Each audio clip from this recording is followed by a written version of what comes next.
after they're put away. Greetings, sentient beings. This broadcast is not intended for children. There will be strong language, adult themes, and possibly nudity if people hold through with what they were saying. Oh, okay, fine. So, anyway, yeah, we had a very serious discussion there, so now we just need everybody to be able to unwind. Oh. Where's Stool? I thought Stool was coming in here. I sent him a link. Stool and I had a lovely conversation. Stool was an absolute gentleman. He once again walked me home peacefully. And even like Thriller and Michael Jackson. Once again, Stool walked me home peacefully. I just realized this top makes me look like I'm wearing a toga.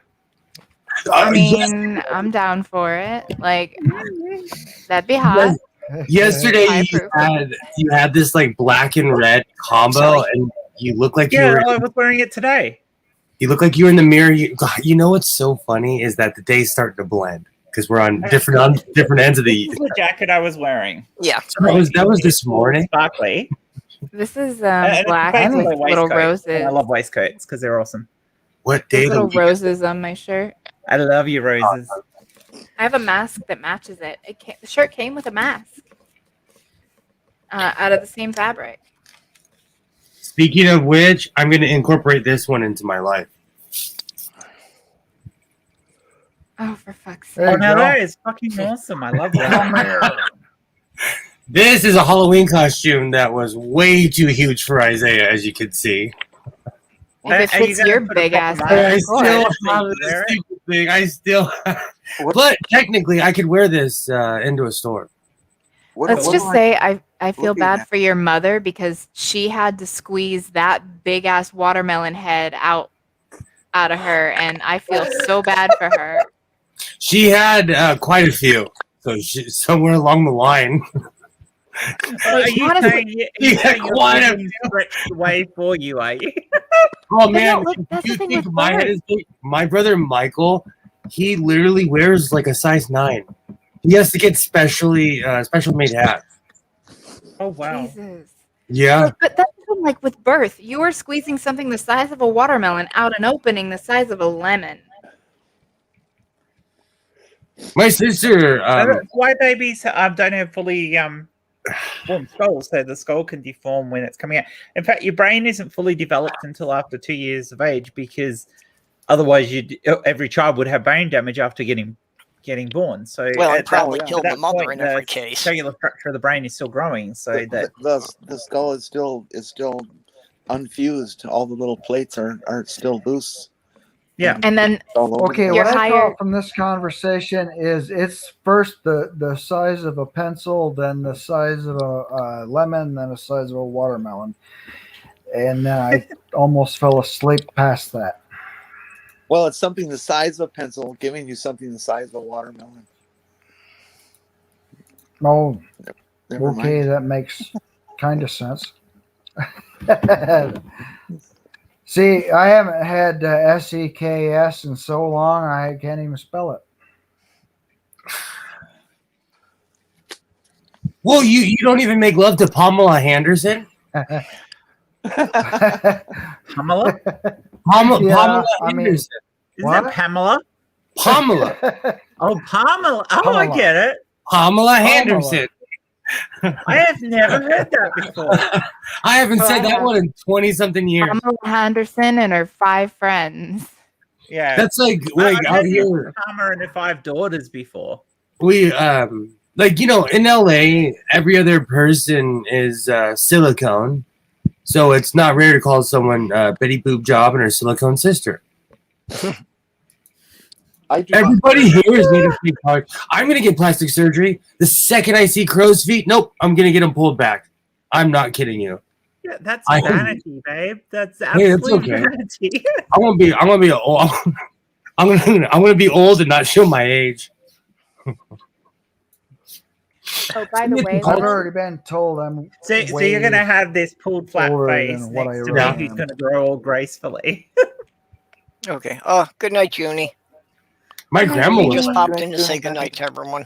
Night, Junie. Junie. My grandma. Thank you for the conversations. She got plastic surgery. I didn't know. No. Let me get my headphones. So, earlier, I was talking with Isaiah because he was talking about, basically he was bitching about people saying Politics, that probably. capitalism is like evil. And I explained to him how like DuPont poisoned the world with Teflon because of the way they were dumping the PFOA. And now it's in everybody's bloodstreams and it causes small penises and cholesterol issues, cancer, fucking birth defects. And so that link that I just You put in the notice how the private chat, first Will, on your that's for list him. was small penises? Awesome. Well, you're in the chat, Randy. Ooh. Fired our guns and the British kept the killing. Randy, you were born before Teflon existed. You can't use that as an excuse. Sorry. Oh. Wow, that got That's right. I roll mine in tobacco paper. That's not how you make a condom. Oh, lambskin then. They used to make condoms out of sheep's intestines. Yep. Mm-hmm. Is that probably where the slang term for a penis is a sausage came from? Because you made sausages by using lamb intestines and stuffing them full of meat. So if you I mean, put then them again, in- some penises Now, do look see- like sausages. they do. Here Life in entertaining America, art, we huh? just Penises call are that weird looking. sheep or Montana. Hold on. Time out. Penises are amazing. We're not going to penis bash. As a card-carrying member, penises are great. Not all penises are oppressive. Not all penises get on leaky boats and oppress people. Some penises like to have fun and mind their own business. Hey, Remember that. hey now, penises are fine. I will second But that motion. Here's and the thing. Sign it and trust. They are weird looking. Women are more symmetrical. They're more aesthetically pleasing to look at. Penises are a cosmic joke in the way that they look. If they're uncircumcised, they look like a little anteater. And if they're circumcised, they look like a little helmet. Like Or a mushroom. or a mushroom. Yeah, exactly. Like penises look weird. Like it's But fine. to It's be cool. honest, They're the great. penises but they are the look weird. weirdest part. I reckon testicles are the weird bit. I mean, Yeah, those are pretty weird too. I've seen Penises guys are with erections amazing, that kind though. of makes them look like Okay, at turkeys. the end of the You know, day, you've got the question is, why do men climax before women? And the answer because is, that who person gives doesn't a know what they're doing. shit? Yeah, because Yeah. they don't know what they're doing. No, I just guess. No, just who cares? Oh, What did I walk into? Do you know, Stu and I had a lovely conversation. We were talking about life. We were talking about life. So speaking of women orgasming, Seriously. I brought this up on B's stream yesterday. I'll bring it up here because it's a fun little factoid. I Vibrators were agree. invented as medical devices because back during the early 20th century, think late 19th century, early 20th century, there was a medical diagnosis of hysteria. So women were hysterical, and the cure for it was essentially massage to climax. So in a clinical setting, the doctor would literally stimulate the woman's clit until she Yep. climaxed to cure hysteria. And the doctor's hands were cramping because too many bitches were hysterical. So they invented the vibrator to make that process go a little bit faster. So Actually, they kept. my I have ex, so many questions. Yep. my ex had her first orgasm in a doctor's office because she had been led to believe by her exes that something was wrong with her. So the doctor proved that no, there was nothing wrong with her and gave her a prescription for a vibrator. That's amazing. wow. Ah. It's a little bit creepy and awesome at the same Yeah. time. Do you get your Well, she was your name on the line? consenting, obviously. Like she consented, like the Yeah. prove me wrong kind of thing. She'd So like had 2 children and she'd never had an orgasm. that poor thing. She needs to meet my That is so sad. washing machine. Like battery operated boyfriends are amazing. They are. They are. Yeah, it Oh just turned out that the guys she had been You ever- with just weren't very good at it. no, I'm not gonna pull it out, but fake There's girlfriends are amazing There's too. a song about that on. There's a song about that on Bob and Tom. You know, it goes buzz buzz, just because, and is what it does. It takes Well, the place of you. And we met back in 1992, so this was before the first Toy Story was released. So Buzz and Woody. she had two toys that we called Buzz and Woody, because one was this first vibrator she had that had a cord. It was before the battery operated ones. Oh, that's back in the day. And the other one was something that I had found at the thrift store that we decided was interesting, that it was a wooden pestle from a mortar and pestle. As long as there are no So, splinters. I made sure it was real smooth and sealed and everything. So she had two toys called Buzz and Woody before Toy Story came out. That is fucking amazing. I in my after divorce era, I met a young lady that was obsessed with shoving things, inanimate objects inside of herself. It was actually interesting at first, and then she just got weird. See, here's the thing with me. Like, I sounds like am a circus act from the start. I am one of those women that penetration is not really the best way for me to get off. Like direct clitoral stimulation, with the exception of with my current partners, like they're large enough that they can hit my cervix, and cervical orgasms are a thing and they are phenomenal, but you have to be well endowed in order to achieve them, and like certain positions make it a little bit easier. Other than that, like if you're not able to hit my cervix, then you're gonna have to be doing a little something with my clit, otherwise I will not climax. Yeah. Please I've only describe ever been with further. a couple of guys who've got me there, unfortunately. So I'm looking forward to see what we'll see. Take notes, all the cocky dudes who are like walking around doing the cocky walk. Take notes, What?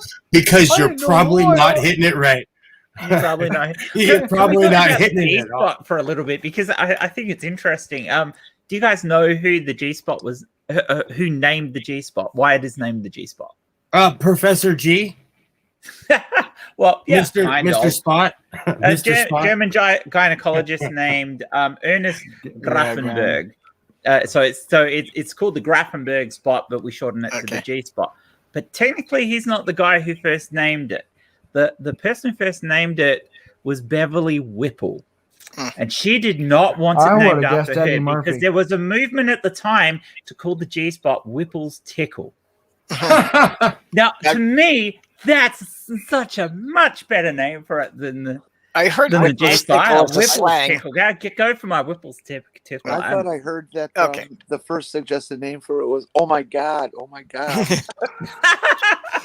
I would seriously question this statistic that only 10 to 15% of women achieve orgasm with penetration. And I'll grant you I know there are some percentage of women who can't, but I don't think it's that low. Not in my experience. There's lots and lots of things that really affect a woman's ability to orgasm. That you got to be in the mood too. I mean, if you're not in the headspace, it doesn't happen. Yeah. Mm-hmm. I mean, pretty much most of the guys I've ever been with, you give them a bit of stimulation, they're going to get there. But men are easy. What? Oh, men are easy to get there. Not always. I have been with guys who've struggled. Shocked. I'm shocked. But generally, they've got a medical reason why they've struggled. Okay, real quick. Sorry. Basically looking at this, I'm looking at statistics, and it varies, but less than 20%, 25%, or 10, less than 20% or 25% of women can consistently orgasm during vaginal penetration, And then there's another one that's between 70 to 90% of women are unable to achieve orgasm with penetration alone. Okay, I guess it's not that far off from what Crimson said there. I just wanted to do that little fact check real quick before we get too far off topic. Sorry, carry on. I don't know, because that's never been that much of an issue to Reminds make me of evolution. I was never expecting to talk about this in a public forum, but what the fuck? Who cares? Yeah, Jenny, go ahead. I've lost the ability to orgasm. Oh. I'm pretty sure because of medications, and we're experimenting. We're experimenting right now with discontinuing certain meds to see if it comes back. So I have a lot of practicing I have to do lately. You've been practicing a lot of batteries. There is a long with the batteries. Go straight to one that just plugs into the wall. Oh yeah, AC power is much better. You have infinite torque. And, just like so a turbine. Shake your arm off. Okay. The high power. Well, to be perfectly honest, I mean, I have vibrators, but I'm more capable of getting myself there with my fingers than I am with a vibrator. See, it takes me a while with just my hand. So honestly, the vibrators just get it done quicker, because like it can only take a couple of minutes where it'll take me longer with my hand. So it's just, path of least resistance if I just want to get it done. We do have a bit of an echo from somebody. I'm not sure where it's coming from. Well, it's not me. I've got my earpiece in now. So. I'm just listening to all the female masturbation stories, and I don't give a fuck if they're echoing or not. Where was I going with that? There's some people more than others.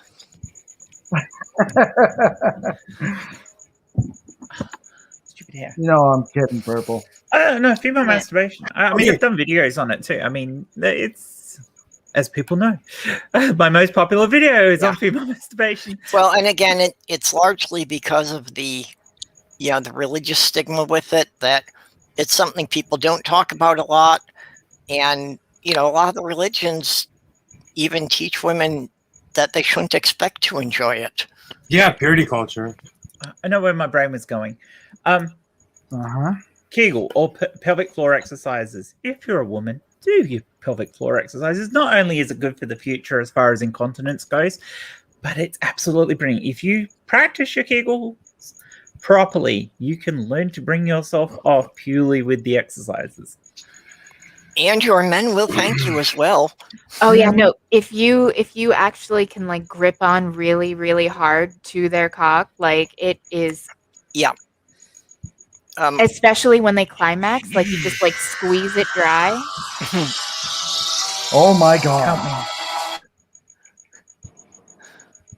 Yeah. One of my relationships was a woman who had 3 children, but she had been doing Kegels for a couple of years. So, yeah. Just as good as a virgin at that point. No, see, I personally love the feeling when a male partner climaxes, because I can literally feel every like twitch and pulse when I'm clamped down on there, and like I love that feeling. It is incredibly gratifying for me getting my partner off and feeling that. But I don't know if that's true for other women that have sex with men, but I think it's an experience. I think it's an experience. Coolest thing I've ever heard a female say in my entire existence. I fucking swear. It boils down to people knowing their own body. So if you know your body, you're going to know what you like and what you don't like. I encourage everybody to go find out. Yes, you should figure out. Here's a good question from Native Atheist. Does using a vibrator too much desensitize it? I've never noticed the desensitization. Although if I am going for multiple orgasms at once, where I'm just going to be like, I'm going to take an hour and just get off as many times as I can, I will notice that sometimes I will get hypersensitized and I'll actually have to take a break where like the stimulation can actually become painful. if I do too much. But other than that, no, I've never had a loss of sensation or a desensitization. It's actually quite the opposite. Native atheist, are you referring to desensitization in terms of a single session or for long-term loss of sensation? Yes, that's a great question. You can. I was taking it that the question was about long-term, just from where it came in the conversation. Those are people who like give themselves nerve damage because they're pressing down too hard. Yeah, if you're using a vibrator as intended, I do not think that it would cause any type of damage like that. Although as intended may be part of the question because most people never, know how to use it. At best, they, got one through the mail and are trying to figure it out on their own. Even Oh still, I my find gosh. it really difficult to The believe moral of that this you do story damage. is watch Public watch service Japanese announcement. pornos. They'll show you how. Public servants announcement. Hey, my guys, I'm talking to you. When you buy a fake vagina, lubricate it. When you have a don't want pocket fake pussy, you're literally going to give yourself plastic herpes and you'll regret it. So not always herpes. lubricate it. Fake. I know. I'm not a pedantic person. Don't make me pull it out and start waving it at people. Oh God! I have Jenna Hayes down here, and No, I've had her for a while. And if you take care of it, it'll last for a long time. That's all I'm Like saying. I was just happy never for had someone a come to shoot out of pocket that pussy, thing at but, the fucking mirror at I had the a fucking boat camera. once. Oh, you know Okay, what? Once I Rick, got that thing, Give Randy a chance because he's out of sync here. I said I never had one of those pocket pussies, but I did own a fishing boat once. That was great. oh, once I got that thing, you couldn't keep me on the farm. I disappeared from my friends. I was like, nope, can't hang out anymore. I loved that thing. Oh yeah, once your tickle stick takes over your brain, you're lost. That's all there Hey, is.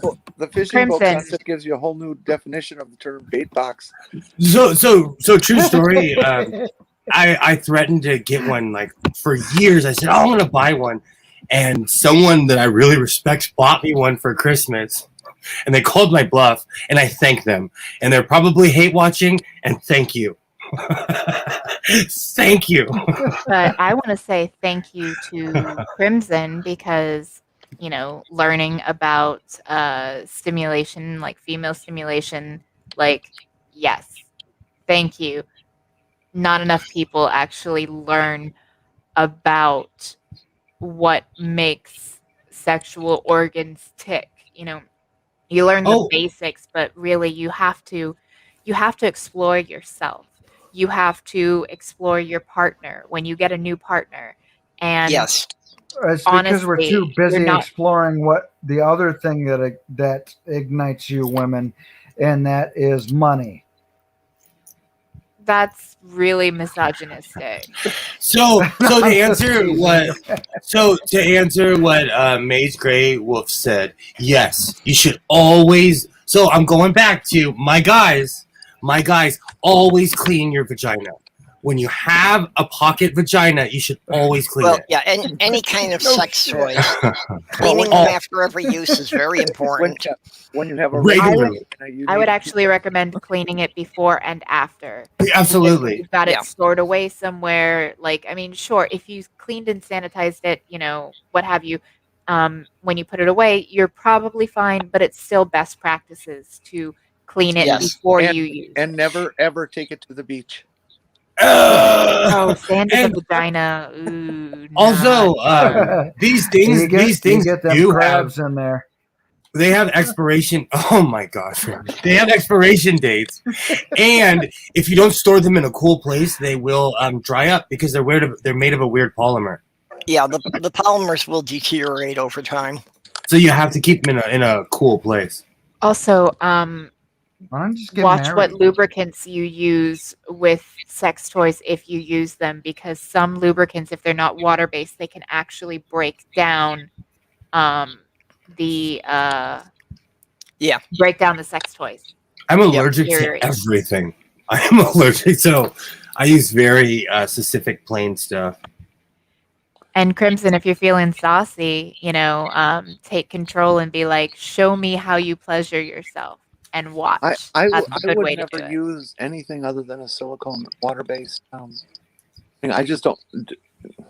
I have in the past, and I just don't like the residue in places that are hard to reach. I think for me it goes along with my autism, but anything with any kind of a residue is just going to just feel too weird for me. I won't be able to use it again. I like Astroglide actually a lot. Like, it doesn't really leave a sticky residue, and like some medications can cause different changes with the female body. So she might want to have sex, but because of medications or stress, she might not be able to self lubricate enough. So always make sure you have lube. That is definitely important. And like I said, I love Astroglide. I typically I've got some of that here somewhere. I'm gonna put that in the van. The only problem I have with Astroglide is it is so wet compared to something like KY.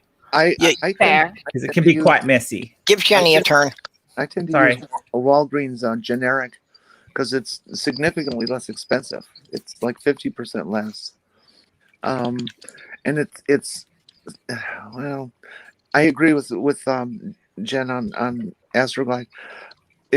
Although I prefer it, it's just too expensive, and I put up with the slight stickiness of a lesser brand like Walgreens.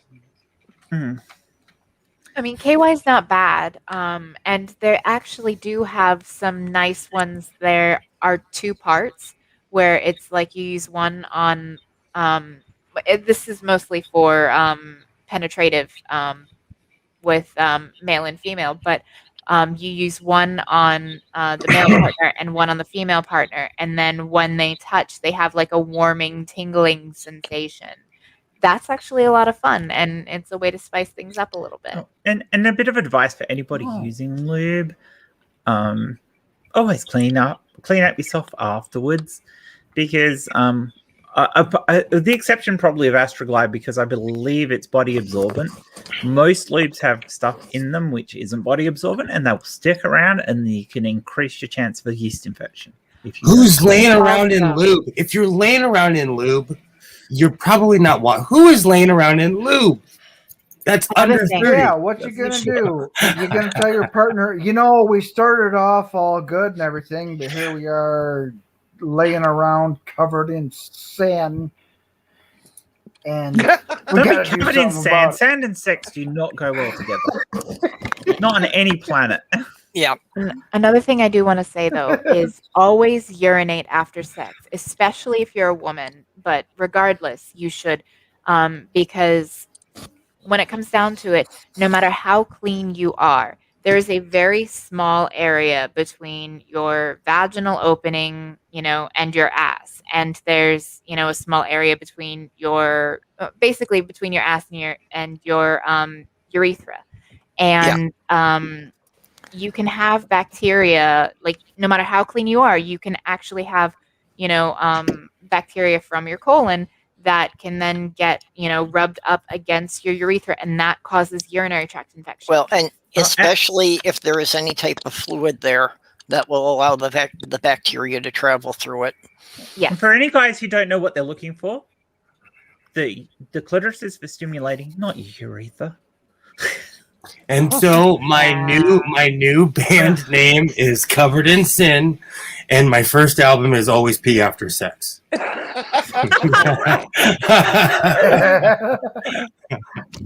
the first song is going to be the Wuhan Connection. Who doesn't pee after sex? I have so many questions. I always have to pee after sex. Who doesn't pee after sex? I think if you have a penis, it's pretty much a requirement. Yeah, exactly. I have so many questions. What is this after you're talking about? You're talking about during, are you? Hey, I don't kink shame. Not my thing. Kind of gross. Don't start having sex with a full bladder, because you might actually pee during. Yes. It is That's actually possible, especially if the clitoral stimulation gets too close to the urethra, because stimulating that area can actually make you pee. And it's also uncomfortable stimulating the urethra. Yes. So don't do it, guys. If a woman tells you that's not the right bit, what about squirting? Is that a woman just peeing on the guy and saying, "Oh, I'm squirting," but really just peeing? No, it's not the same thing. There's a gland that does that. Really? I'm sorry. Yeah, what was no. that, Jenny? Women can actually. That means that one time. That means that person that's hate watching that one time. I really did something spectacular. You're welcome. You're welcome. All right, sorry, Jenny. What were you saying, honey? You're just really quiet. No, I wasn't. Okay. I just want to make sure we weren't talking over you. I was just enjoying Will. He's very funny. No, because I've heard two different sides. I've heard like, oh, there's all the science behind it, and then I watched this video recently where they were like, "You're being lied to. You got peed on." No, Yeah. like it's possible that you were peed on. Like it's hard to say without actually being there in the room. Yeah, However, female ejaculation and squirting is actually natural, normal, and it is. And not all women do that either. Exactly. It's not. Yeah, it's not we a want to thing. know these answers. No, it only happened one time.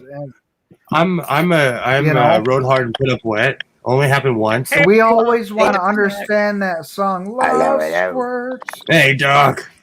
So Doc, do you squirt? No. No.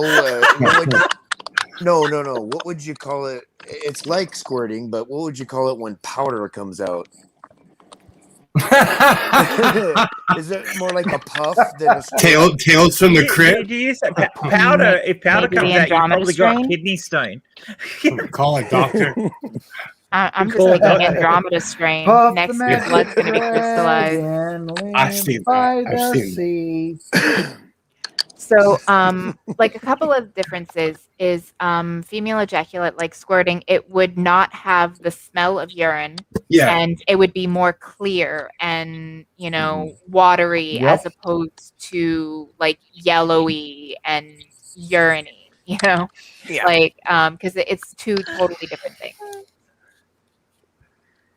That's something I've always wondered about. But yeah, powder coming out probably Well, means you have a yeah, kidney it's- stone. I've peed powder Or before with a urinating kidney stone, stone. too. It's not pleasant. Peed powder? Yeah, if you've got kidney stones that break down, it can come out as powder. I have them come out as Yeah, fragments. it's like, That doesn't sound hi, like I've had the I'm fragment. making country time lemonade.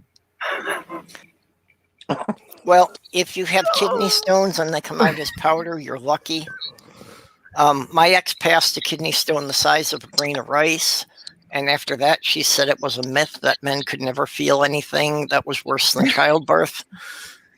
Kidney stones are dreadful. They're They are absolutely awful. dreadful things. Yeah, well, she was in the Yeah, ER for about I've 3 had many hours to friends that had pass them. that. I've had one that took me 12 hours to get rid of. I've had Well, kidney now we stones have three sound times wave in my life. technology to cure all that shit. Yeah, Rob's had a whole heap of them lasered. They actually put a laser on the end of a endoscope through whatever they call the one that they put up the penis, and It's they where find where they. it's where the And then they they- shoot them. They shoot them with a laser. God damn! I usually You're not just playing- go Where's camp Matthew? You're not playing Star Wars with my dick. I'm sorry. We need Matthew in here for that, for dick lasers. Like, Lasers. Will, if you had a kidney stone, you would welcome it. True. I haven't had them myself, but just been through that experience with people, and the pain must be unimaginable. I actually that's drink a why lot I'm of such a water Blues fan. That's because how Muddy of some. Waters had his start. It's like, oh, not the last one I had, but the worst one I've ever had. At the time when I was having the pain, I asked my boyfriend at the time if he'd kill me. Could you kill me? I don't want this pain anymore. No, Just fucking exactly. kill me. Someone I really respect. I consider an elder. They told me, and I consider this person a tough guy. and they had kidney stone. Everyone was talking about it, and like this was way back when I smoked cigarettes. Him and I were just kind of sitting there. Everyone walked away. I was like, so, you know, he looked at me and he was like, it was the worst pain ever. I wanted to die, and he was a tough guy, you know. So I would go to the doctor. Just the thought of them playing Star Wars on my dick makes me cringe. I'm sorry, it makes me cringe. Kidney stones and gallstones are like the universal cringe. No, should ever So- go through. Thank you. you. Thank you to Native and Crimson. Yes, Okay, what's the I am target, okay. It was hard, but like I said, I can talk about it without completely breaking down. And this is a lot of fun and lighthearted talking about sex ed, which is something that, you know, is not talked about enough in this puritanical bullshit country. But I appreciate your concern, and yes, I am okay. Thank you. I think also there's the Puritan stain on America where we're told to hide our bits.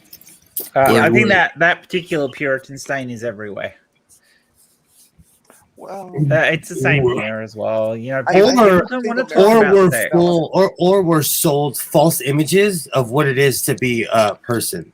Like whatever I'm going to say a word here, and I don't mean to offend you, Jenny, but I think it's something that comes down from the Boomer generation. We don't talk about sex. Well, no, I would kind of disagree because it was our generation that created sexual liberation back in the hippie days and pounded out the 50s attitude. I like that pounded out the 50s attitude. You could be right. Well, it's just my opinion. What I think has happened is that originally there was puritanical or religious Puritanism. And I think what's happened is that America has developed a case of neurotic Puritanism. Yeah. That instead of having it as a set of rules from a religion, that it's just developed into some kind of strange neuroses that everybody thinks suddenly you have to be, you know, pure and hide everything and not talk about it and not touch it and it's like when did this happen? I think it was like the 80s and 90s that it happened. Yeah, I think Jenny's right that, you know, the sexual liberation really started in the late 60s and the 70s.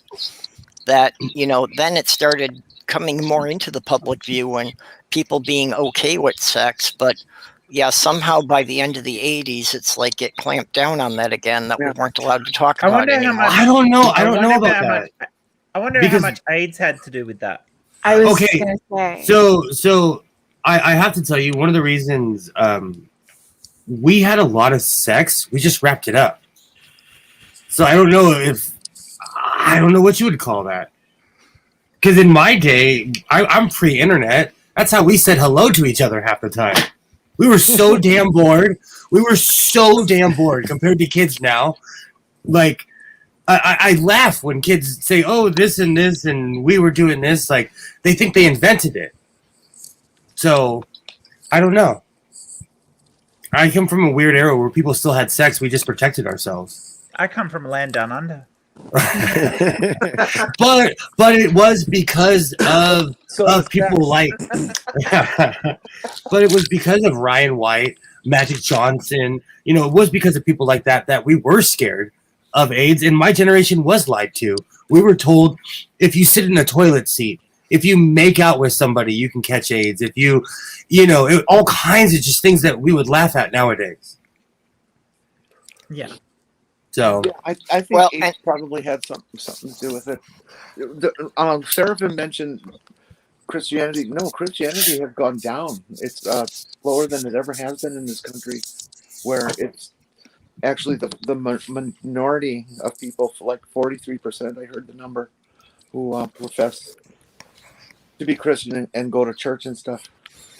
So it's lessening. That's why I make the term neurotic Puritanism. Yeah, I think there has been kind of both. That the number of people leaving religion has increased, but at the same time, I think the people who have held on to Christianity have tended to become more fanatical. Mm-hmm. That sounds about right. Yeah, there's more fanatical Well, or at least the internet and such has given more voice to the fanatical, and that's been allows them enabling to more congregate more. radicalization. Yeah, And radicalize. And it also allows more people to come together, you know? So I have a book called Hatred, and it talks about how the internet kind of connected people. So, okay, you live on one side of the earth, I live on the other, but now we could meet each other and talk about our hatred and talk about the things that we don't like, you know? There's not too many generations that had this kind of medium before ever. And even for people living in the same city, the internet has been a great tool for meeting people you wouldn't otherwise meet, because online you can talk about things you wouldn't talk about face to face. Oh, yeah. No, but online in quotation marks is not, or online sex, I should say, in quotation marks, was not invented by the internet. Back in the days when I ran that crisis intervention hotline, we had a group of callers that we created the term telesexuals, who were classically men who called up and tried to fool a female hotline operator to have sex while they were masturbating without telling them they were masturbating, until they suddenly hang up. And it was a very offensive thing, and to women in those days, it was it was very, very hated, to the point where even when I tried to talk about it as well, no, I don't excuse the behavior, because it's very rude to do that to somebody if they're not playing the game with you. Who are these people that are doing it? What's their issue? Well, they're basically incels of that day. Mm-hmm. Yeah, that they just have no one, nothing, and so they're reaching out in desperation for human contact and sex. It just seems crazy to me, but I've seen, that same stuff goes on today, just in a different way. Yeah, well, I think the internet has actually made it better, because there is places like Chatterbait and things like that you can go to and don't have to actually be in the same room with this person, and it just, I guess I'm saying I'm real okay with people masturbating, orgasming, and doing it remotely, as long as both partners are involved with it, and not cheating on someone. As long as it's consent. Yeah, it's the consent thing that you have to be honest with the person on the other end. Absolutely. And if the person on the other end isn't actually your regular partner, you have to be honest with your regular partner that you're doing this. Yeah. Oh yeah. Oh yeah. Oh, definitely. No, with me, I'm a one-woman man, and without a woman, so I have no idea what that means, but who gives a shit? I got bread and strawberry jam in the fridge. See, Will and I will flirt with other people, but there's no way we'd do anything with anybody else, even if we were both together and there was an option for a threesome or something like that, because we're both the kind of people that will get jealous.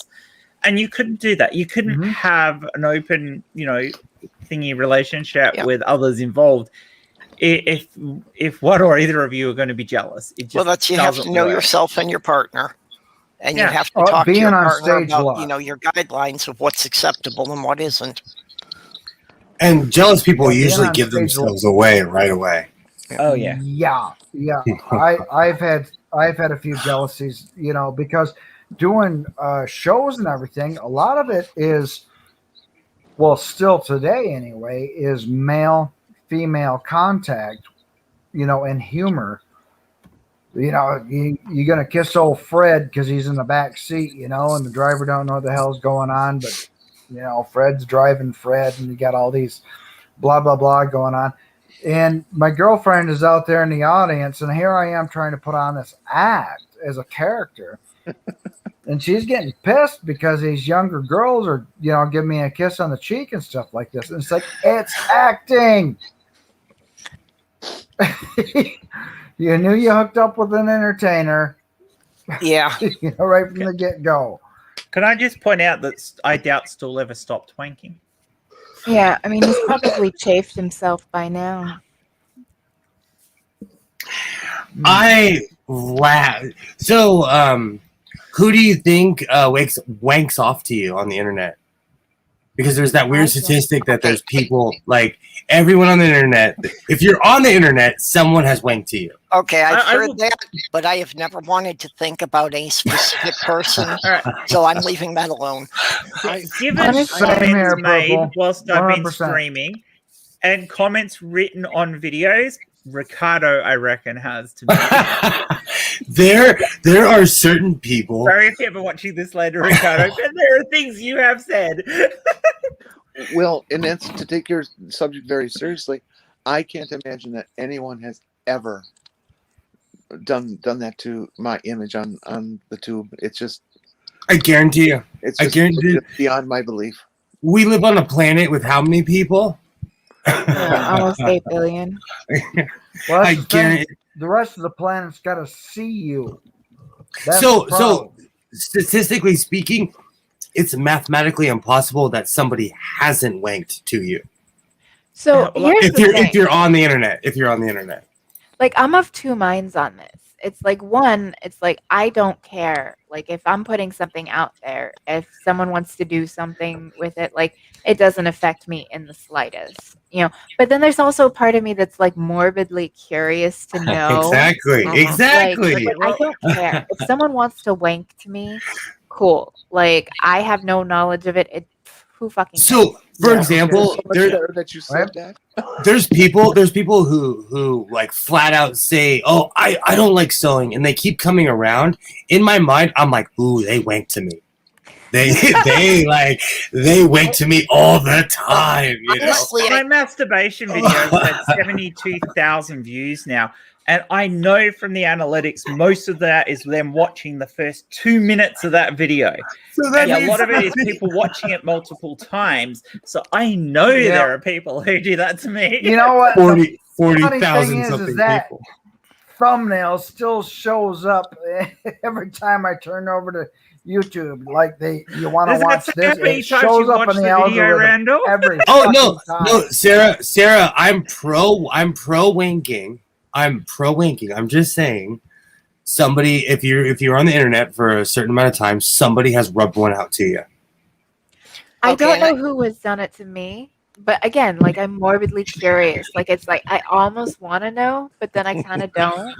Yeah, if you want to find out, go watch my masturbation video. It's Jen has had like 40 something. You know, if you cut that in half, that's what, like 40,000 people that have wanked to you. Well, I would hazard a guess that's about right. The first time through, people were just watching it for information, but I reckon at least half of them are people having a wank.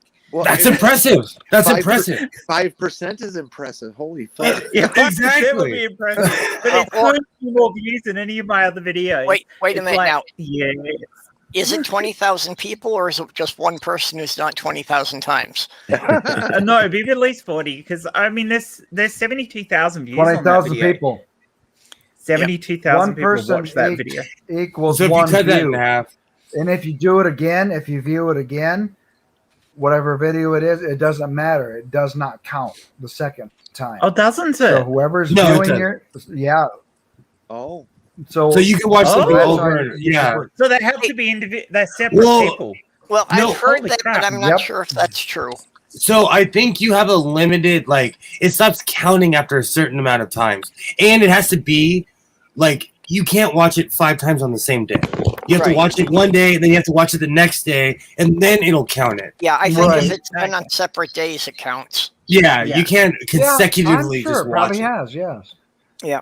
Oh, a Bionic Dance. She asked the same exact question. I know there's somebody out there who's wanking it to me, and I'm like, get me on live. And here I am. You know, hey, you know, who the hell ever? Yeah, that was me. It was me, Kate. She's like, no, it wasn't. And I'm like, oh, yes, it was. So I'm just now noticing like how much fucking regrowth I have. Like, I mean, my hair is blonde, but it's like a dark blonde. But I prefer like the white blonde.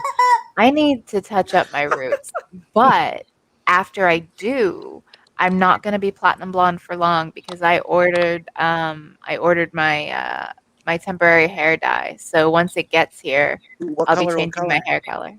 It's going to be purple. Cool. Can you put? Nerdy, you suggest? Sorry, Jenny. Can you put that stuff over without bleaching? You can. It's just not going to be as vibrant. Like, think of it like, if you're putting a color on top of like brown or, I mean, on black hair, it's not really going to show up all that well without bleaching, but it will show up. It's just going to be a lot darker and not as vibrant, where you'll catch it more in the sunlight than you will. It's the bleaching that always kept me from doing it. I've always wanted to go blue or purple or neon green. But I've been afraid that bleaching is going to damage my already crappy hair. One thing you could do is essentially just bleach like the ends, like the last 2 inches or so of your hair. That way, if it does get fried, you're not having to wait for all of it to regrow. But if you bleach it properly, and I can walk you through it, you shouldn't do any significant damage. It's people not bleaching their hair properly that they damage it. So like with my hair here, like this is my new growth, but all of this down here, this has only ever been bleached once. Essentially, when I go and re-bleach my hair, I'm only bleaching the new growth. I don't re-bleach what's already at the platinum blonde. Now, sometimes my hair won't lift enough and I will have to bleach it a second time, but then that's it. I will not do more than that, and that's why my hair is still nice and shiny and in good. It is really shiny it's too. why it's still in good condition. It's because not only do I use the proper products, not getting box bleach. Like, don't go to a drugstore and get bleach from there. Just don't do it. One, it's expensive, and two, for the same amount or even a little bit less, you can get better products at Sally's and not fry your hair. Because those box dyes, you have no idea what volume developer they're putting in them. And usually it's something like 40, which nobody needs 40 volume developer. You're better off going, depending on how dark your hair is, you're better off going with like 20 to 25.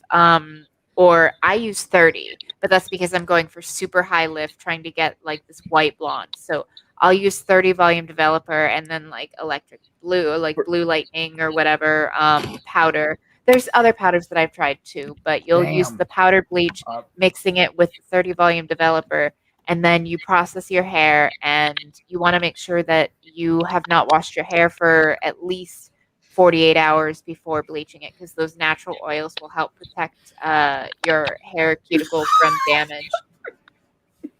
And essentially, don't keep bleaching the same thing over and over again, and don't leave the bleach on for too long. If you process it with the right developer, with the right amount of time, and you're not bleaching it multiple times, then your hair should not have. I mean, yes, it will have a little bit of damage, but it won't be anything bad. I just want to make a plug for anybody. I was going to say any women who use makeup, any makeup wearers out there. If you haven't gone to Sally's, you must go to Sally's. It's just Sally's is lovely. Incredible place for makeup and that sort of stuff. Ever. So you just answered my question. A lot of their stuff is not that cheap, but it's something really good. So there must be a Sally's in every state in the union. No, actually, I have never heard of a Sally's. I've never heard of Sally's. Oh, I'm not talking about a cafe. Excuse me. No, we have a Sally's beauty supply here. But you can also buy stuff online and have it shipped to you. Sally's will ship stuff to your house. Yeah, that's true. Also, when bleaching, do not put the bleach in a metal container. It needs to be mixed up in plastic. Because and not in a plastic that you're ever going to eat out of. That would be a big no-no. But yeah, if they call it bleach, but isn't it actually peroxide for the hair? Like, kind of. Like, it's not chlorine bleach, definitely. Yeah, no, it's not chlorine. For sure. Holy motherfucker! What universe am I in right now? Them was some good gummy bears. Now we're talking about anal bleaching and shit. I'm kind No of one lost. said anything about anal bleaching. Yeah, no one said anything about anal bleach. But Freud says You what? all did. Freud says what? What? Anal bleaching is a thing. People do that. Yeah, it is. I don't know why, but it is. So, Jenny, if you do want to bleach your hair, and the other good thing about getting this stuff from Sally's is you can mix up smaller amounts. So you can mix up enough to just do the last inch or two of your hair and use that as your test. So if your hair is a little bit fried or damaged afterwards, then okay, don't bleach the rest of your head. But if it's, and just put the color on the ends. But if it is, still in good condition, then that's a good test to see if your hair can tolerate the bleach everywhere without doing No, extensive damage. Always do that test. is the perfect Each example right there of how you do to test it. God loves sewing, and I used a little square right here, and after that, we're like, yeah, that looks pretty good. Let's just shave it off. Oh no, I wore hats every day, and I wanked off consecutively every day for like 20 years. So kids, don't wear hats. Yep. And just because Nerdy is saying this, and I didn't include it in the original disclaimer, nothing on this channel should ever be taken as medical advice. Correct. Or legal advice. Oh, if you're taking medical advice from sewing, get help. Okay, get sleep. Bye, Wolf. Hey, Jeff. Hey, Jeff. Yeah, so yeah, Jenny, I can walk you through it. If you decide you want to take the plunge and bleach your ends and then put some funky colors in there. Well, I've thought about dyeing mine too, but I've got the same problem that my hair is so fine to start with that I was afraid that doing anything with it's just going to make it too brittle. My hair's so fine it makes a spider web look like rope. Well, here's the thing: like fine hair, actually can handle bleach pretty well. Like I actually have very fine hair. It's just I have a lot of it, so it makes up for it. But the best thing if you want consistent results with bleaching is you have to section your hair out. It's easier if you're just doing the ends because you can keep an eye on that. But you need to section your hair, and you have to make sure it's saturated. Because if you have spots that aren't as fully saturated with the bleach solution, or with the lightening solution, we'll call it, instead of bleach, then it's not going to lift the color as consistently. And so you'll get splotchy, patchy results, and then you might have to go in and bleach it a second time. So it's better off to do it right the first time and make sure that your hair is very well sectioned off so that you can saturate every strand, because if you do it right the first time, it's less damage, because if you have to go in and bleach it again to try to even things out, then you're going to end up doing more damage to the hair because you're having to bleach it a second time. But no, like ladies, if you ever want to color, I need to translate. I'm sorry, Kitty. I need to translate for Jenny. So once in a while, you need to change the oil, but if you don't get better than the old goopy oil that you had burning in there for a year and a half anyways, it's not going to do you any good. but Does that sum it up, Kitty? I'm pretty sure that she understood what I was saying. I get it. But yeah, no, Herb, Jenny, if you guys do want to, we can hop in a StreamYard sometime when I'm headed to Sally's, and I can show you, because I'm going to be going soon to get the stuff to do my hair. I can show you the stuff that I buy for my hair. And if you decide that you want to do it, then just let me know. We'll hop in a stream, and I will walk you through the process. And like I said, both of you should start with doing just the last inch or two. That way you can cut it off if it's awful and you don't like it. Anyone who's never bleached their hair before, I always recommend just doing the tips, because again, you can lose the last inch or two of your hair and it's not really that big of a deal. But it gives you not only a strand test to make sure that you're not going to have a reaction to the bleach or the lightener, and to make sure that your hair can handle it without it doing damage. Because some people's hair can't handle it, but most people, I think, their hair can handle it. but doing a test on just the ends that you can cut off no problem if there's an issue.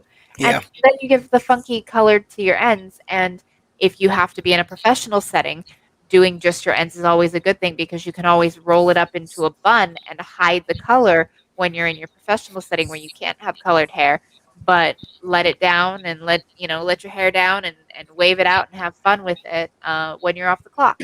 So always start with just doing the ends to try it out because it's less of a commitment than bleaching your entire head. Yeah, that's the biggest thing about coloring is it's so damn expensive. I wish I could afford to go to the salon every month and keep my hair this lovely auburn, but tough luck. And this right here Honestly, is salon why prices are insane. also that I'm, I've wanted old. to play with being blonde. That would be a kick, but then whatever I pick, I'm going to be that for a year. I don't want to. Okay, give Randy a turn again. I'm done. I'm sorry. Go ahead. Yeah. I don't know. For me, the hair color is something I've thought of, but it's definitely not going to be an immediate thing. Actually, what I need first is, to some kind of a starter kit to start learning makeup. Cool. Honestly, I would recommend starting with drugstore brands. My favorite drugstore brand is actually NYX. Not only do they make lovely, wonderfully pigmented eyeshadow palettes, they make foundation in pretty much What brand every did you skin say? color. NYX, NYX. Okay. It's relatively inexpensive. You can get it at Ulta. You can get it at like CVS, Target, We Walgreens, so should do a Walmart. makeup. Yeah. A makeup stream. I strongly recommend that you hit your local Dollar General or Big Dollar Lots. Tree. Oh yeah, they Dollar have, Tree. They have makeup that is so affordable. It's not funny. Yeah, And well, Big Lots will I carry need some NYX stuff to products. experiment with, but I didn't know, if you start out with the a super lot cheap of it- stuff, if that's really going to give you any kind of idea how to put it on or not. Yeah, it does. Well, Okay. here's the thing. The Dollar Tree has the same brands. They have the dollar brands, and then they have the regular brands that you would, spend a lot of money on. But they have these sample packets, like 6 freezer bags instead of 36, and it costs you $1. So you get a couple of those things, and you just go along and do the same for just about every item that you want to get in that store. For the Dollar Tree or Dollar General or something like that. It's pretty simple. Okay. So makeup is kind of my area. So all of my makeup is drugstore brand stuff. My foundation and most of my stuff is NYX Cosmetics. This is my favorite foundation. And then my concealer is also, if I can find it in here. My concealer is also NYX. Let's see if I can get that to. They can't stop, won't stop. It's basically the same as the foundation. They're both the NYX can't stop, won't stop. I recommend getting concealer that is lighter than your foundation, and you use it in your under eye area, and that really brightens your face up and just makes everything look better. My favorite mascara is the Sky High by Maybelline, another drugstore brand. I use Wet n Wild loose powder, which is one of the cheaper drugstore brands. I've got Maybelline Tattoo Studio Brow Gel, and then I've got the NYX. Where'd it go? The NYX Lift and Snatch eyebrow pen. Aha! I knew it. Because my eyebrows are like really fair, so like you don't see them very well on camera. So those. Whoa, I missed the chat. I was on Twitter. CoverGirl, Yep. my CoverGirl eyeliner. It's just an eyeliner pencil. It's got a little smudger on the back. I wish I had the dexterity to do eyeliner. I just can't do it. here is one of the eyeshadow palettes that I have also from NYX. I like this one because it's got some, it's got the teal and the blue and the black. But I have other palettes. Like I have this super colorful one, also from NYX. Ooh. For when I want something bright. My favorite highlighter is Wet n Wild, another cheap drugstore brand. My setting spray is Elf Cosmetics. I use a lot of Elf, and they're the cheapest drugstore brand. It's like Elf, Wet n Wild, CoverGirl, Maybelline, NYX are comparable, but Wet n Wild and Elf are the two cheapest. And then the others are all pretty comparable. But of them, some things I prefer NYX, and some I'll use CoverGirl. Like mostly, there's only a couple of CoverGirl things or Maybelline things that I use, and that's mostly eyeliner and mascara. But only for the crayons. For the liquid liner, I use another NYX one. It's the NYX vinyl. Right here, the NYX vinyl liner. It's a liquid liner pen. Awesome. In black. I like liquid liners. The liquid liners are so much better than pencils. Although, and liquid liner I use for my upper line, for my upper eyeliner. For the lower one, I use the little crayon pencil from CoverGirl. And then there's the Maybelline gel liner. I use this gel liner for the top. Gel liner is good. I've given up trying to do eyeliner, but you still need something down there. So I have found this black eyeshadow, and I will take just a little of, very little of it, and just do the corner of the lower lashes, and smudge it in a little bit, and it seems to provide enough definition to almost fake that you got eyeliner on, but nothing's better than really sharp, beautiful eyeliner and the wings. It's neat stuff. The other problem is my primer is Elf. It's a putty primer that I use. This is like $3 or $4. Like I said, all of my makeup is inexpensive, like drugstore brands. Oh, here's another palette that I think that you ladies will like, with the pink and the purple. Another, this one is the Mystic Petals by NYX. Have you ever tried to use just a good quality lotion as a primer? I actually do have a lotion. Like, I will use lotion before the primer because my skin gets kind of dry. And I actually really like this coconut lotion from Victoria's Secret. It's their pink collection. Like, you can get it for really cheap, like at Victoria's Secret. It's only a couple of bucks. Brandy's old face. Sorry. Oh, wow.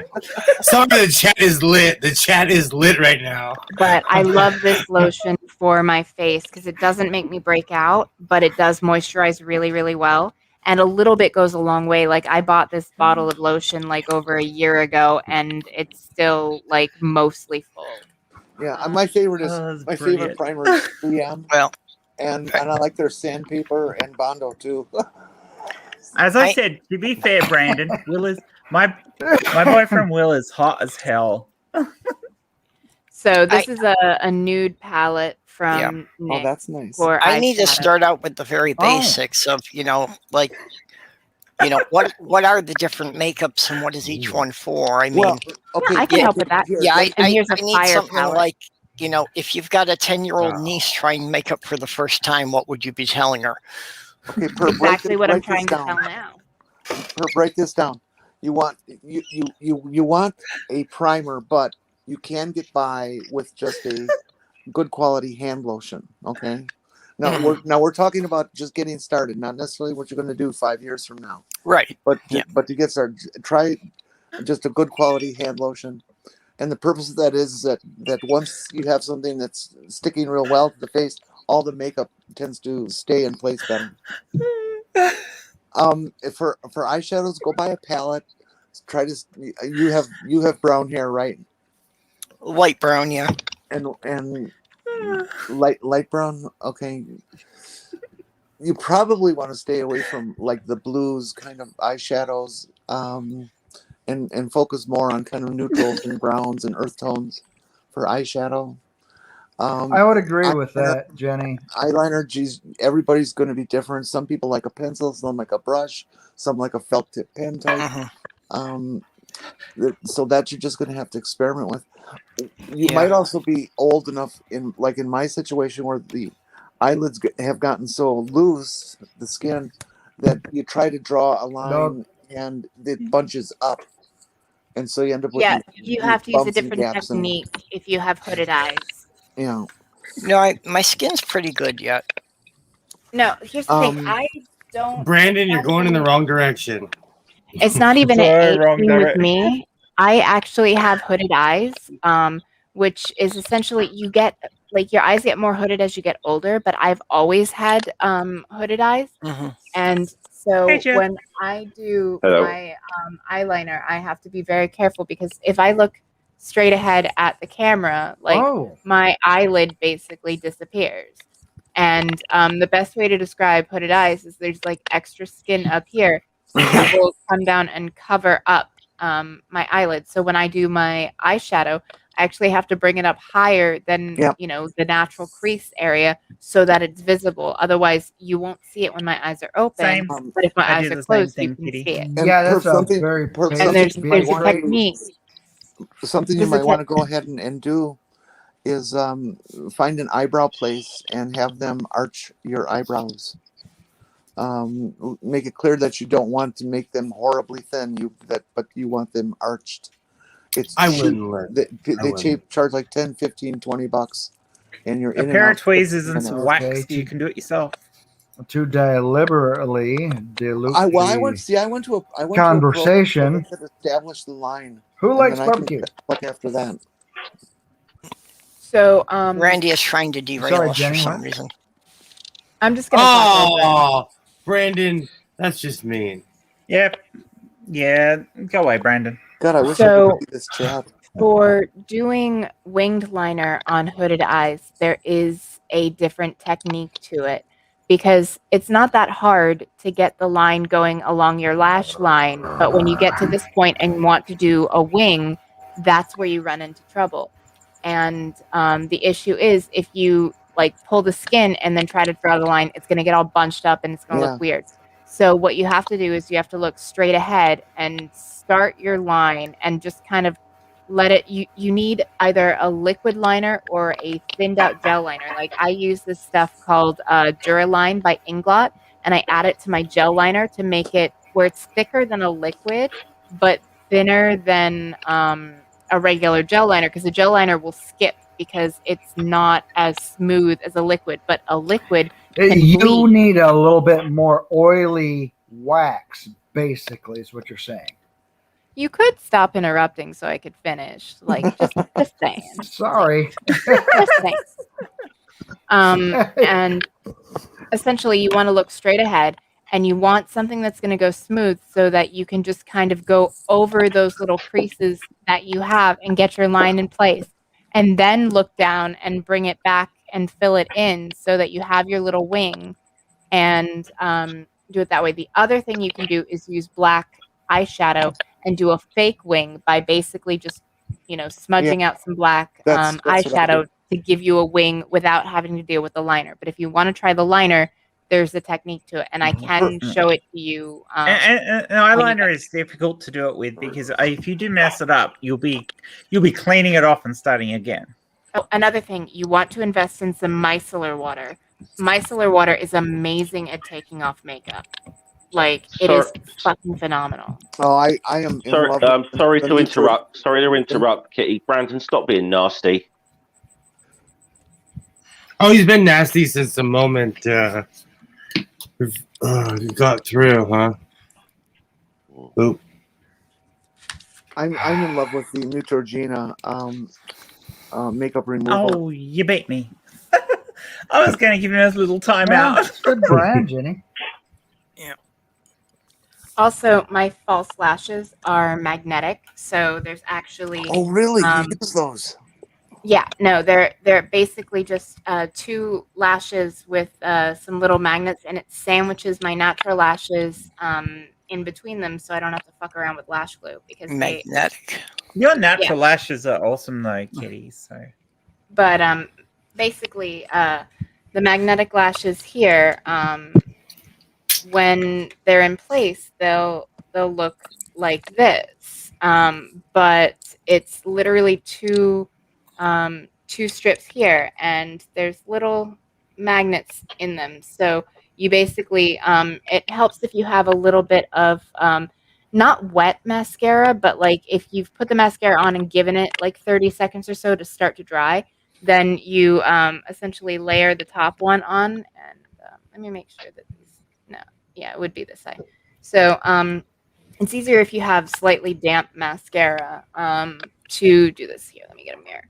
But you basically layer the top one on and kind of press it in and let the damp mascara kind of hold it in place temporarily, and then grab your bottom lash. Where did I put it?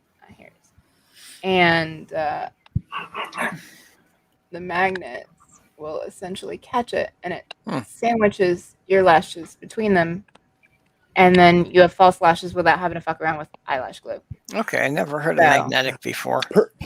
What you need you to can get them for like understand $10 or something on Amazon. They're relatively inexpensive, and they're reusable too. So that helps. And because they're magnetic and not glued on, they're less likely, if you're gentle with them, they're less likely to get damaged, unlike traditional lashes. But here's what the package will look like for the magnetic lashes that I use. It's the Ardell magnetic lashes. And you'll see the lashes in the bottom. And then there's a little wand thing to help you put them in place. But I actually find it easier to just use my fingers than to try to use the wand. But by all means, if the wand is easier for you, go for it. But as you can see, like with this line here, like if I look straight ahead at the camera and like my eyes are relaxed, my eyelids completely disappear. So I have to be very careful with how I do my winged liner, and I will literally draw it out slightly, bring it to a point while looking straight ahead, so that like the little fold of skin that I have here that slightly covers it when I'm looking down. I let it, just follow where it's going to go, and then I'll bring it back in and swoop it. Perp, what you need to understand is that you can go on YouTube and there's dozens of women who have really excellent tutorials on makeup application and how and why. Go watch Nikki. This kind of thing. Yeah, Nikki's lovely. Yeah, but Nikki what it is really lovely. comes down to, yeah, I'm following Nikki now. What it really comes down to is that you first of all just do it, and it's practice. It's about how you hold your hand, how you hold the tool, how you move your hand, how your eyes blink in response to being touched with an item. And unfortunately, that's part of my problem. My hands are not that steady. I generally don't do fine detail work. Okay, so here are some tips on that. Keep your pinky on your cheek, because it helps to steady your hand as you're going, and go slow. You don't want to try to do it in one solid stroke. Yeah. That's not the way to do it. You actually want to do like small little strokes and kind of connect it like you're making a dashed line, and connect it along the way. That way it gets much smoother and cleaner. I'm sure the guys in the chat know everything about small little strokes. So this is the micellar water that I use. It's the Garnier Skin Active Micellar Cleansing Water. This stuff is amazing. Like here, like I'm about to go to bed, so fuck it. You guys can watch me pour some of this on, and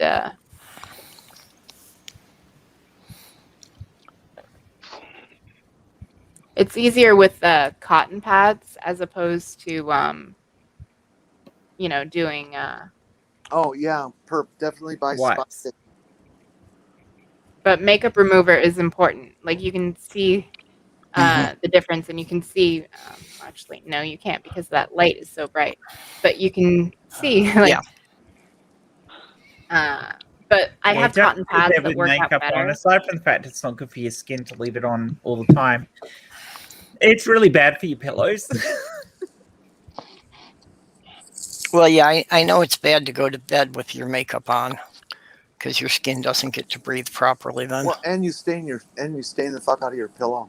You really do. It's really hard to get out the pillow Yeah, afterwards. and then you wake up with all that. A lot of it is wax and everything. When I was in the military, same thing, makeup, a lot of powder and a lot of wax and formulations like that. And then you're out there in the field for about 10 days. You had perfect skin when you went out there, and then when you come back, you look like pizza face Pete. Randy, do you wear makeup? No. I was talking about when you're out in the military and wearing makeup. Yeah, because and when if you're on too, you military, wear people when you're in put movies. Yeah. I'm just having a hard time visualizing what you're saying. People out on a 30-mile march wearing makeup. Like for camouflage? Yeah, cameo. Oh. Okay, Just the chemical. I'm talking about the feeling that you get with the chemical compound being, heavy weight in your damn skin. Eyeliner, okay. Yeah, the general does that a lot. You don't tell him I said it though.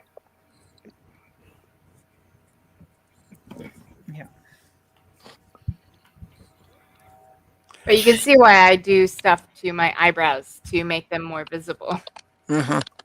Yeah, because you got a lot of lighting in your little studio a lot of times. I'm gonna have to do that too, because my eyebrows are very, very fine. And if you get really, really brave, put together $40-$50 or so and go to Sephora and have them do a teaching and makeover lesson with you. Sephora? I've never heard of that. And they usually do those for free, but the expectation is that you'll buy some product afterwards. And I kind of think it'd be rude not to. When guys like me are looking for a site to look better, there's no place in sight. But all you women get all this, can go someplace and you got makeup galore. Everybody's telling you how it all works and everything. There actually is man makeup. If you look it up, it's all over YouTube. What?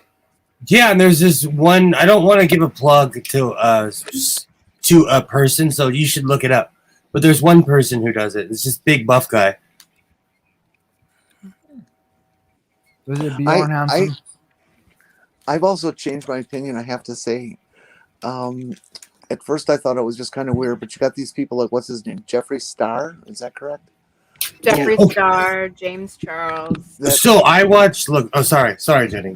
I was just going to quick mention that I don't know if I want to see all men do that, but my God, some of them are just lovely when they do that. When they wear makeup, it's. Well, in all honesty, the more you break down sexual barriers between what's okay for each of the genders to do as far as clothes and makeup and stuff like that goes, the easier it actually becomes for trans people when they have to transition, because a lot of those barriers are out of their way. Whilst there still be other barriers, it actually helps. Yeah. I don't understand why some trans people don't like non-binary people and people who push the gender boundaries, because it helps. What's Jeff trying to say there? I was just going to respond to something Nerdy said a little while ago in the chat.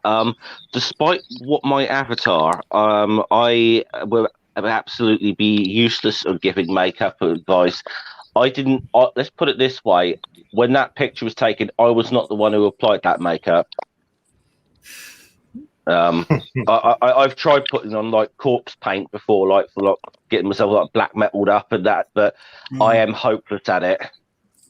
I have really bad skin. I can't have anything on my not even like fair paint, nothing. Good stuff, bad stuff. It doesn't makes me break out. I've never really paid attention to my appearance before, but now I kind of have to.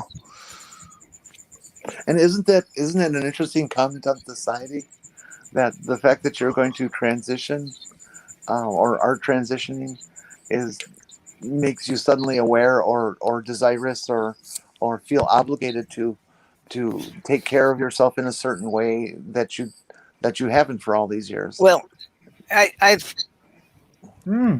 got thoughts on that on several levels, but I think, the main thing is just that, if I want people who I just encounter casually to just assume female, I need to make a certain effort for it.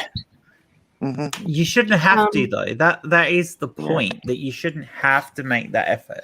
Well, but what if you don't? What cues do people have that I agree, but it shouldn't. I agree. Yeah, I mean, if you don't make the effort and people assume the wrong way, you shouldn't jump down their throat either. But there is also the side that if you're not one of those people who likes to appear androgynous, then that should be fine too, and people shouldn't be harassed for it. There. And now I have no makeup on. You still look hot. And you're still gorgeous. I don't know about that. I do. Okay. I would. You're out. You're outvoted. My still water makes my skin so soft. You're outvoted on this one, Kitty. Yeah. Jen and Will, I would really love to see this as a topic. I don't know what I want. I don't know how to title it.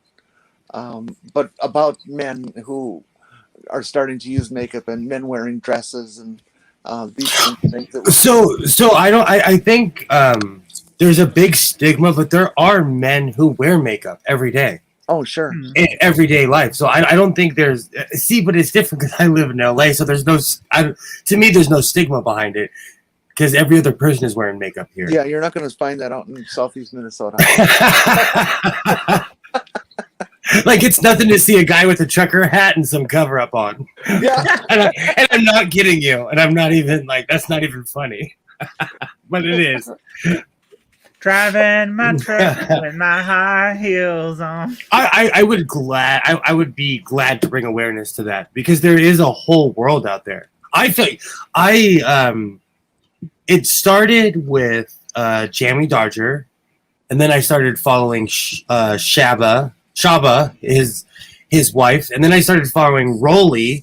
Then I started following Luxaria, and she's a trans woman who does makeup tutorials, but she also talks about the science behind it. She talks about like Victorian makeup. I'm not even into makeup, and she has me interested. So there's all kinds of people out there. Going back to, sorry. I don't want to be insulting, but you're a macho, Will, but in a really good way. You don't like walk around Muscle Beach kind of stupid attitude. No, I know what you're saying. I know.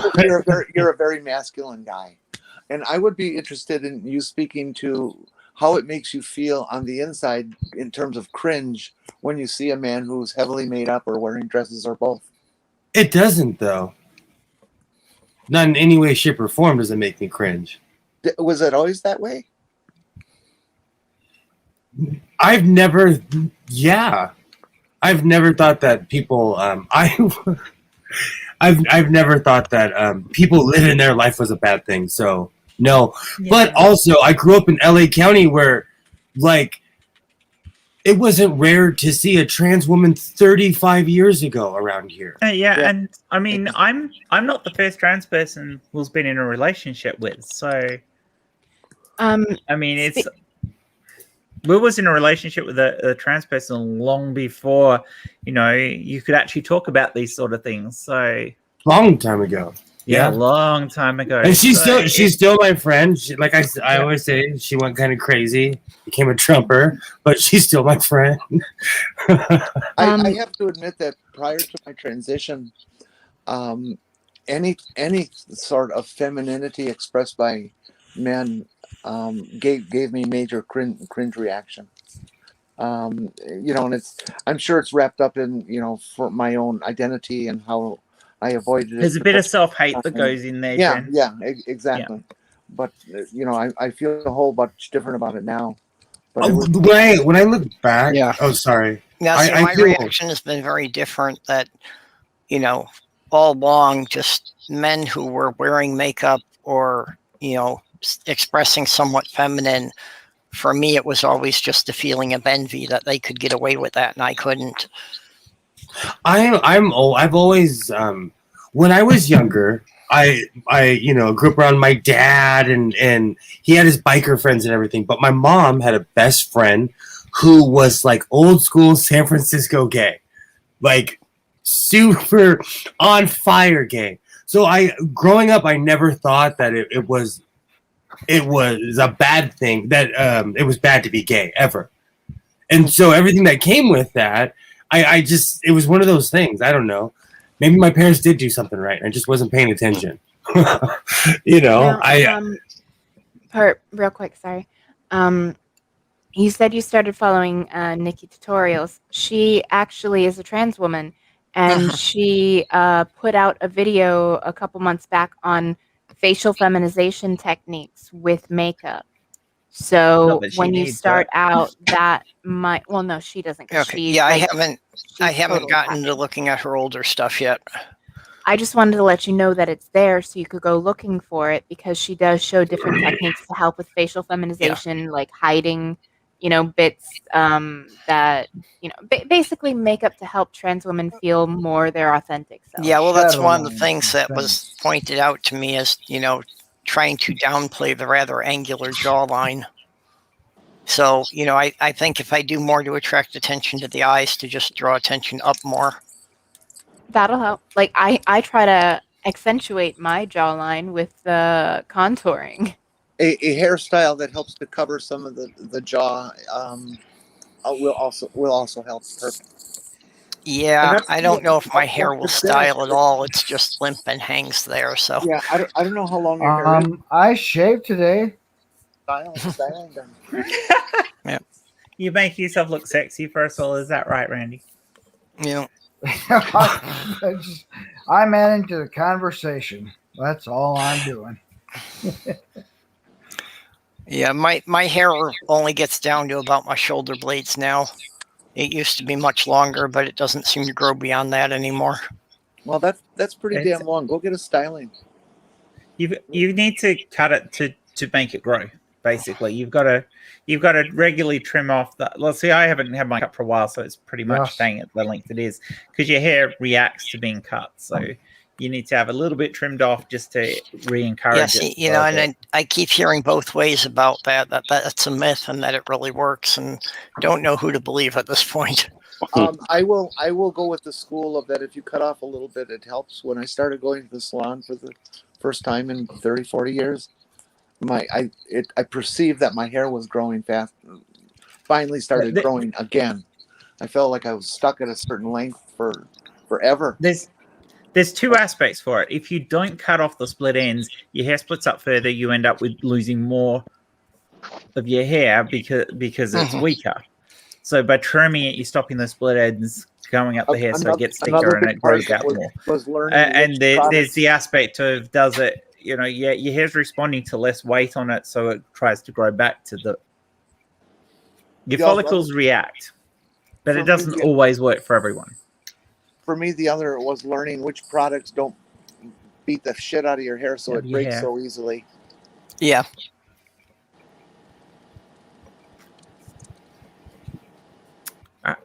I'm gonna hop off, people, because I need to go to bed soon. We're going on 3:30 here, so I think it is about time for me to wrap it up and go to bed too. I was only going to be here for about an hour. I don't know, 10 minutes or so. Yeah, you really did it well, Kitty. Sleep well. I even took my makeup off on stream, so there you go. Does anyone have anything they want to shill before we wrap up here? I shilled earlier. Go follow everybody. Go follow everybody. Yeah, that's please. what it goes to. Please. Yeah, I now have a Patreon. There's that. Oh, good. Yes. I technically have a Patreon only because I didn't want anyone to steal my name. Well, and that's the only reason I set one up. And for some reason, a half dozen people went there and started sending me money. I don't think I have it linked anywhere, but I just didn't want anyone taking my name and Well, that's 3 years ago when I created this account. I went to all sorts of websites just to reserve the name, even though they're websites I'll probably never visit again. I did that when I started my Kitty the Atheist, because I started a Twitter and a email and a YouTube and all of that at the same time, because I was like, all right, I want this, because I have my private like YouTube that it's basically like got private videos or unlisted videos of my son, like for holidays, so I can send the link to family members who can't watch an hour long, because you can't text an hour long video. So it gives a convenient place for family members to go, watch videos of my son, like birthdays and Christmas and stuff like that.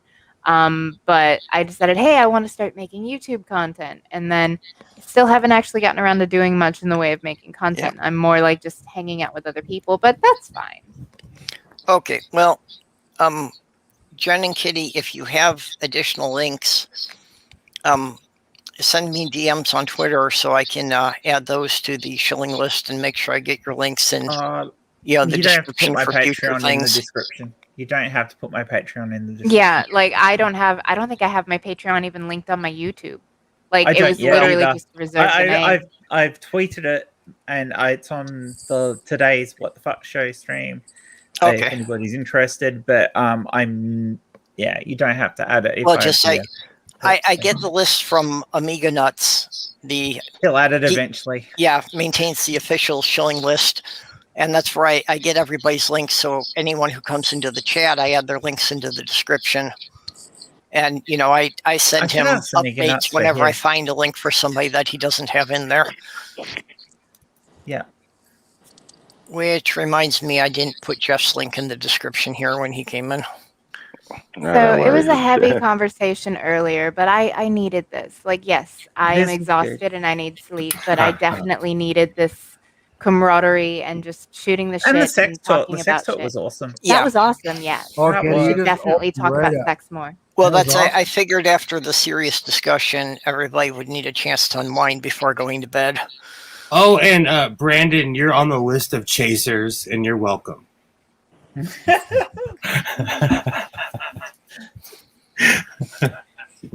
don't know what that means, but see the chat. Yeah. So there. So did you end up with a DM, right? Oh, not yet, but I will be surprised if I don't wake up to a dick pic, because that's usually how this always ends. And I wish I was kidding.